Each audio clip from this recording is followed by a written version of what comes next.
The Crithian slave vessel Prophet's Edge drifted through the Epsilon sector, its cargo hold filled with specimens from a dozen worlds. Commander Vexus reviewed the manifest with satisfaction. Keltorian juveniles would fetch a good price in the mining colonies. The Aranth young were docile, perfect for domestic service. But the real prize sat in holding Cell 7, 23 human children. Vexus had heard rumors about humans, of course. Every slaver had. Some called them dangerous. Others said they were unpredictable. But Vexus saw only profit. The children had been easy to take. A colony transport with minimal defenses separated from the main human fleet by a convenient navigation error. The adults had fought naturally, but they always did. What mattered was the cargo. Humans fetch premium prices, Vexus told his second officer. The consortium loves their emotional range. Makes them excellent entertainers and companions. What Vexus didn't know, what none of the Crithians knew, was that taking those children had just triggered the most sophisticated crisis response system in the galaxy across human space. Alarms didn't just sound, they screamed.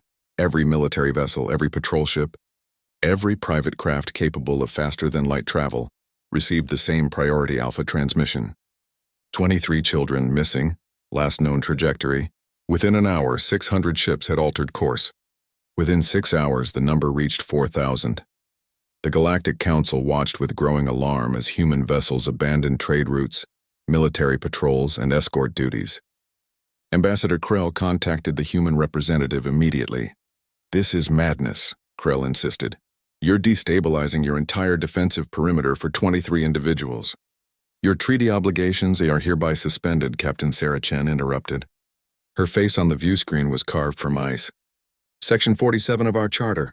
All obligations are secondary to the recovery of miners." "You'd risk war? Economic collapse? For less than 24 beings." Chen's expression didn't change. "Yes." The Prophet's Edge jumped to hyperspace, confident in their escape. They would rendezvous with their buyer in the outer reaches, collect their payment, and vanish. Standard procedure. Except humans didn't follow standard procedures. The first indication something was wrong came 18 hours into their jump.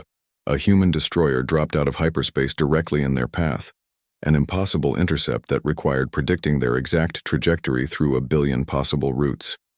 Evasive maneuvers. Vexus ordered, they dodged, jumped again, emerged in a different sector entirely. 2 human cruisers were waiting. Over the next 3 days, Vexus began to understand his mistake. Every jump, every random course correction, every desperate leap to uncharted space, humans were there. Not pursuing. Waiting. As if they could see the future itself. His crew began to panic. "How are they tracking us?" "We've changed our transponder codes. We've dumped all identifiable tech." "It doesn't matter," whispered a veteran slaver who'd served 40 years. "You don't understand what you've done. Those aren't just humans. Those are human children." In command centers across human space, the hunt continued with mechanical precision. Advanced AI predicted probable routes. Quantum communication ensured real-time coordination. But it was the humans themselves, the mothers, fathers, brothers, sisters, who made the system unstoppable. They worked in shifts that never ended. Every civilian vessel became a search platform. Freighter captains volunteered their ships. Retired military personnel returned to duty. On Earth, millions tracked the search on public networks, crowdsourcing data analysis that even AI couldn't match. This wasn't strategy. This was evolution. Humans had spent 10,000 years as persistence hunters, running prey to exhaustion across prehistoric plains. They'd crossed oceans in wooden boats to find new lands. They'd survived ice ages, plagues, and wars by simply refusing to stop. And now, in the vastness of space, those instincts had been weaponized with technology that made them truly terrifying. On the 7th day, the Prophet's Edge was exhausted. Fuel reserves were critical. The crew was near mutiny. They'd taken losses from warning shots, humans firing to disable, never to kill, as if even in fury they restrained themselves. Vexus made one final jump, praying to gods he'd long forgotten. He emerged in the Terminus system, a dead zone with 3 black holes and no habitable worlds. A place no one could have predicted, a place no one could have prepared for. 47 human ships surrounded them in perfect formation. "This is impossible," Vexus whispered. The communication channel opened. Captain Chen's voice was calm, almost gentle. Crithian vessel, this is the UHSN Perseverance. You are holding 23 human children. Return them unharmed, and you will be treated according to galactic law. Harm them, and there will be no law, no treaty, no corner of this universe where you can hide.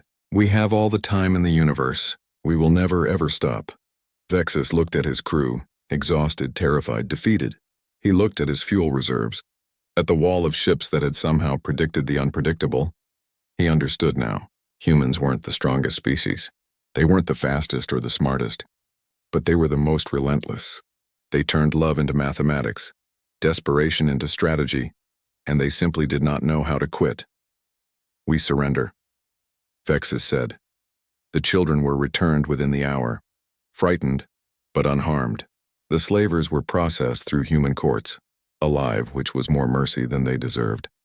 Ambassador Krell visited Captain Chen afterward. Your species mobilized 4,000 ships for 23 individuals. The economic cost alone will be paid, Chen said simply. Every time. Without hesitation. Why? Why risk so much? Chen looked at the ambassador with something ancient in her eyes. Because we remember what it's like to be prey, and we decided as a species that we would never let our children feel that way again. Ever. She turned back to her console. You can tell the council this. Humans can be your allies, your friends, your trading partners. But touch our kids? She smiled without warmth. Then you'll learn why we're the species that hunted mammoths to extinction with nothing but pointy sticks and refused to stop. Across the galaxy, a new understanding spread. Humans were easy to work with, quick to forgive, slow to anger. But their children? Those were the line that could never, ever be crossed. Not unless you wanted to learn what it meant to be hunted by a species that invented persistence itself.